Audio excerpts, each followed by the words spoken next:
Assalamualaikum warahmatullahi wabarakatuh.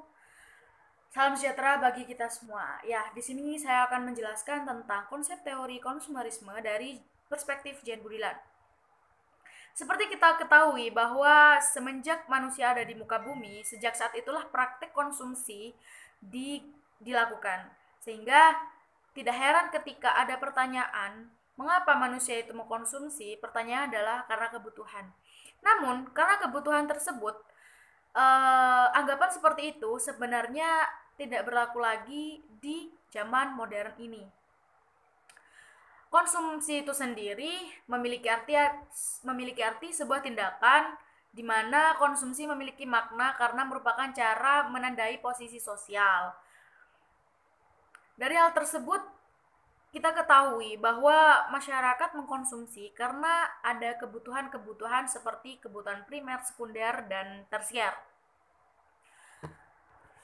Konsumerisme itu sendiri diartikan sebagai atribut masyarakat, di mana lebih dari sebuah tindakan untuk mengkonsumsi barang dan jasa, bahkan mereka mengkonsumsi bukan atas dasar kebutuhan, tetapi lebih pada hasrat diri dalam diri sendiri. Sehingga hal ini akan menjadi sebuah habitus di dalam esensi dari konsumerisme itu sendiri. Struktur dari konsumerisme itu sendiri merupakan bagian tujuan dari dalam diri sendiri dan memiliki pembenaran tersendiri. Nah, sebenarnya konsumsi itu dapat dimanifestasikan melalui berbelanja secara berlebihan. Sebenarnya pembahasan tema tentang konsumerisme itu sendiri tidak dapat dilepaskan dari figur yang bernama Jane Goodall. Nah, di mana Jane Goodall itu sendiri memiliki beberapa karya dalam membahas teori ini. Seperti yang pertama ya, tentang perilaku masyarakat di masyarakat kapitalisme, di mana Jane Goodall ini telah mengeluarkan beberapa buku yang penuh kontroversi, tetapi berhasil menginspirasi dan melucut sebagai ilmuwan-ilmuwan sosial gitu. Ada beberapa karya dari tokoh tersebut. Yang pertama adalah yang berjudul tentang The System of Object, di mana buku ini sebagai pengembangan dari hasil disertasi Jane Goodall. Dia terinspirasi dari beberapa tokoh lainnya seperti Marcel Mauss, Roland Barthes, dan David Reisman. Karya pertama Jane Goodall ini sebenarnya bermaksud untuk menceritakan kondisi pada era kapitalisme lanjut, sehingga seseorang dapat memaknai eksistensi dirinya melalui komoditi yang dibeli yang sudah disisipkan oleh tanda-tanda tertentu atau simbol tertentu. Jadi Jane Goodall juga berpendapat bahwa mereka yang berada di dalam masyarakat konsumen perlu mengkonsumsi untuk merasa hidup.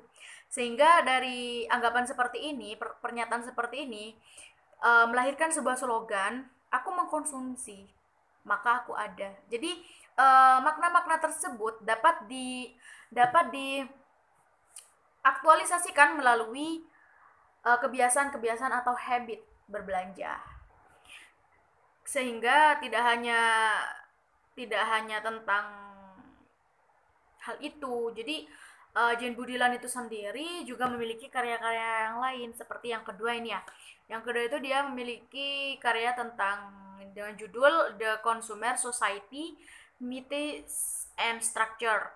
Jadi di dalam buku ini dia mengembangkan sebuah pemikiran tentang fenomena konsumsi masyarakat di era kapitalis. Dia meyakini bahwa konsumsi telah menjadi faktor yang mendasar dalam ekologi spesies manusia. Pada tahun 1983, karya dari Jane Goodall ini sudah terbit yang berjudul tentang Simulation, di mana di dalam buku ini dia juga menjelaskan tentang kondisi sosial budaya masyarakat barat yang berada di dalam situasi simulasi. Menurut Jane Goodall itu sendiri, di dalam era kapitalisme lanjut, semua yang nyata kini menjadi simulasi. Jangkauan simulasi tidak hanya mengenal batas wilayah dan tidak memiliki referensi atau bahkan substansi.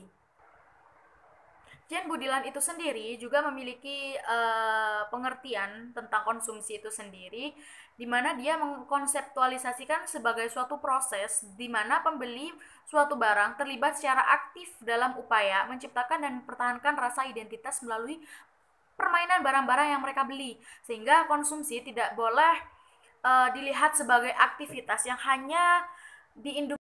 Sehingga di sini praktek konsumsi tidak hanya dilihat dari induksi atau diproduksi oleh industri perikanan saja, namun kepentingan komersial pada konsumen pasif. Hal ini juga dicerminkan melalui pemikiran tokoh dengan mazhab Frankfurt, di mana ketika konsumsi telah menjadi proses aktif yang melibatkan konstruksi simbolik, rasa identitas kolektif dan individu. Praktek konsumsi juga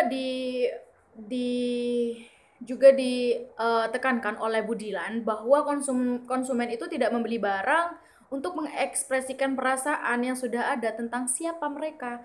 Namun sebaliknya, konsumen menciptakan yang sudah ada tentang siapa mereka dan apa mereka membeli untuk memperlihatkan eksistensinya individu itu sendiri. Sehingga di sini konstruksi identitas konsumen bukan berada di ruang hampa atau otonom, tetapi masih di dalam ruang individu, ruang lingkup tatanan budaya kapitalisme. Jane Budilan ini lebih jauh menilai bahwa konsumsi juga ditentukan oleh seperangkat hasrat untuk memperoleh penghormatan, status dan penandaan atau simbol-simbol tertentu. Sehingga dari hal tersebut, konstruksi identitas melalui suatu mekanisme penandaan atau simbol. Jadi menurut Budilan, sistem nilai tanda dan nilai simbol merupakan dasar dari mekanisme sistem konsumsi. Selain itu, dia juga menekankan bahwa iklan dijadikan sebagai sarana promosi produk atau bahkan media sosialisasi lainnya. Konsumerisme berhasil membuat masyarakat semakin terbiasa dengan menerima keberadaan realitas yang sudah dikonstruksikan sebagai dalam konteks kesengajaan. Nah, jadi teori Budilan ini menggunakan semiologi untuk menyatakan bahwa konsumsi melibatkan manipulasi yang tanda secara aktif, overproduksi, tanda-tanda dan reproduksi barang, dan simulasi menyebabkan hilangnya makna stabil. Sehingga saat ini produk industri dijadikan sebagai simbol untuk memperoleh makna dan posisi sosial sehingga layak untuk diperjuangkan. Sekian dan terima kasih. Wassalamualaikum warahmatullahi wabarakatuh.